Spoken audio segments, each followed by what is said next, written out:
Olá pessoal, vamos iniciar hoje a nossa aula sobre organelas, tá bem? Que é um assunto já conhecido de vocês.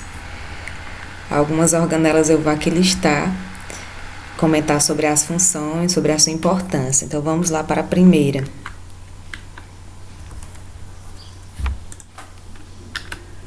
Então a primeira organela seria o retículo endoplasmático, lembrando que existem dois tipos de retículo endoplasmático. O granular, que é também chamado de rugoso, e o agranular, que também é chamado de liso. Lembrando que esses retículos aqui eles ficam bem próximos ao núcleo celular.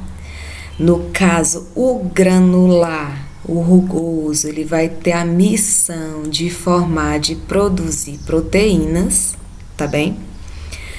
Os ribossomos aderidos às membranas do retículo endoplasmático produzem proteínas que serão secretadas, ou seja, as proteínas que serão produzidas aqui por essa organela não têm o intuito de ficarem dentro da célula, e sim o intuito de serem secretadas, tá bem? Aquelas que geralmente ficam dentro das células, as proteínas, são as que são produzidas pelos ribossomos. Já as que são produzidas pelo retículo endoplasmático rugoso têm a missão de serem excretadas, né? De serem colocadas para fora da célula.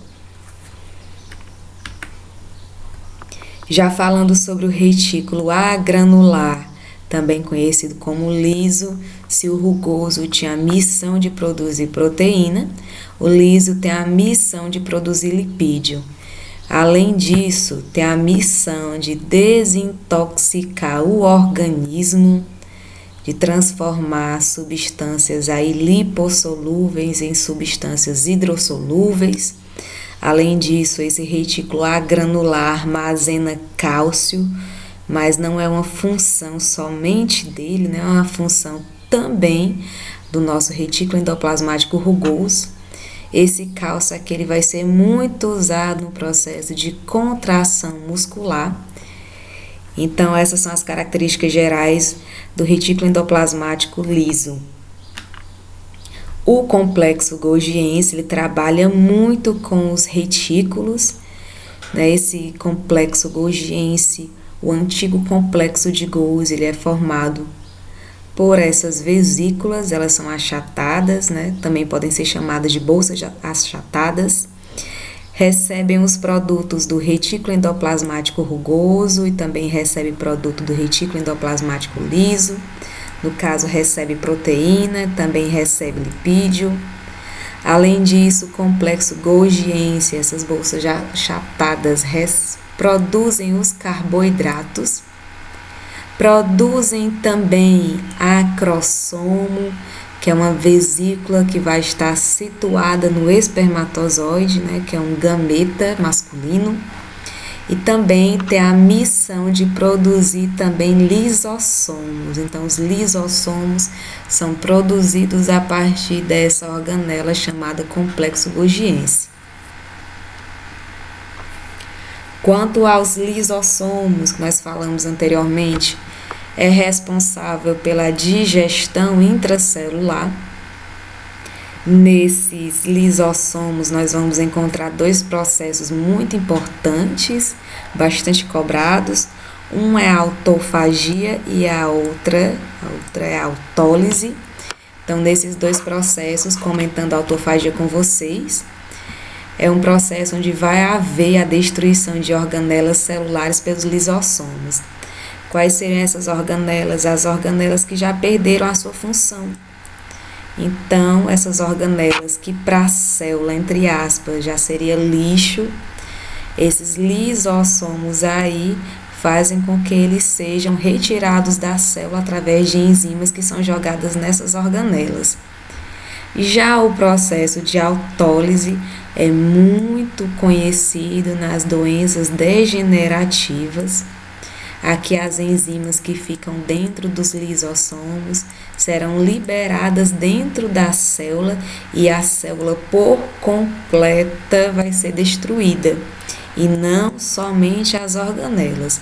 Então, quando uma parte da célula é destruída, no caso as organelas principalmente, o processo é chamado de autofagia, mas se toda a célula for destruída pelas enzimas dos lisossomos, o processo já é tido como uma autólise.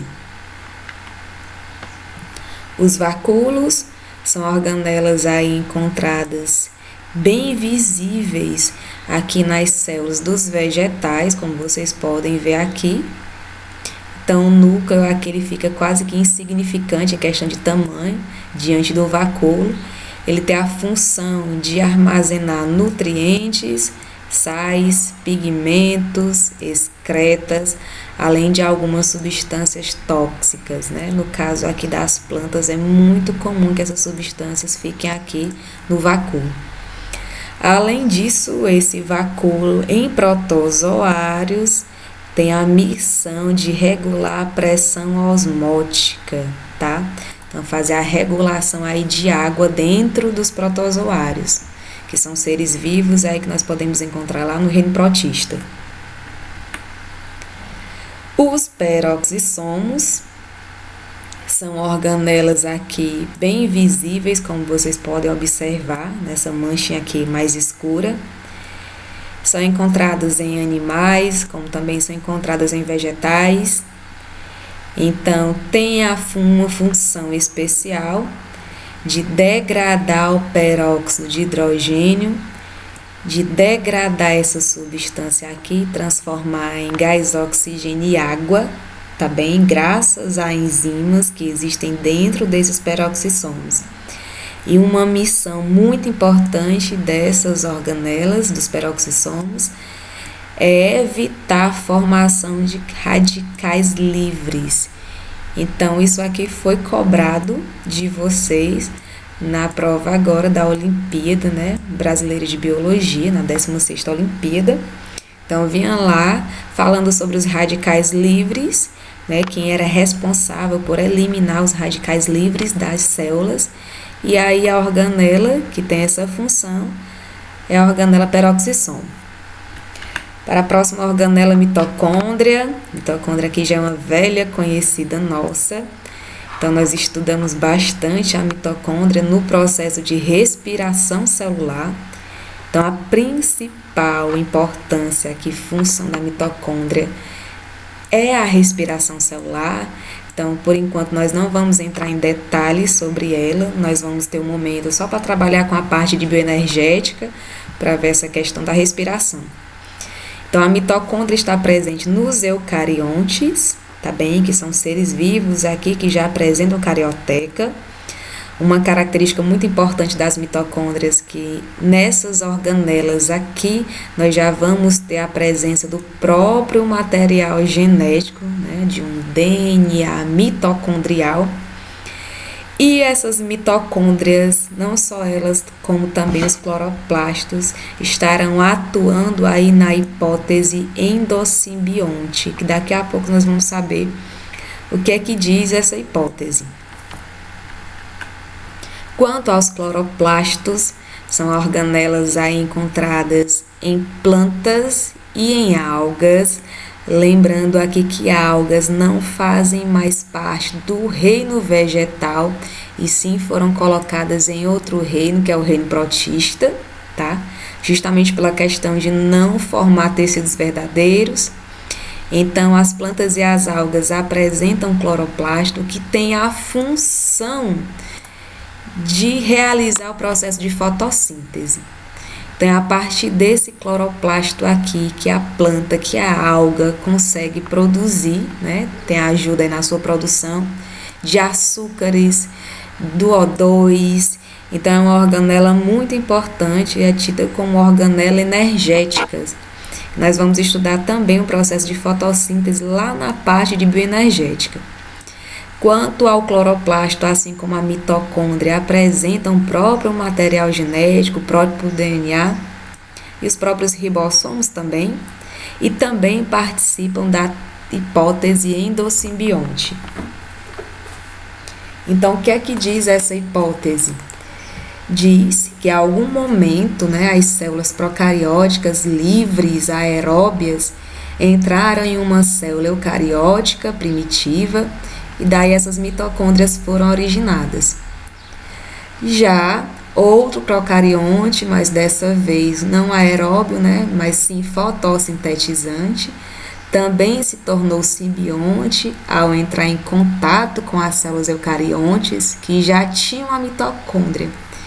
Então, esse procarionte de vida livre, fotossintetizante, que passou a viver dentro de célula eucarionte, foi chamado aí por nós de cloroplasto. Então, são as duas organelas aí que participam da hipótese endosimbionte, tá certo? E espero que vocês tenham gostado. Essa foi uma videoaula para falar sobre algumas características gerais de algumas organelas, tá bem? Em outro momento nós vamos aprofundar a questão de fotossíntese, de respiração celular. Então, agradeço vocês pela atenção e até um próximo estudo.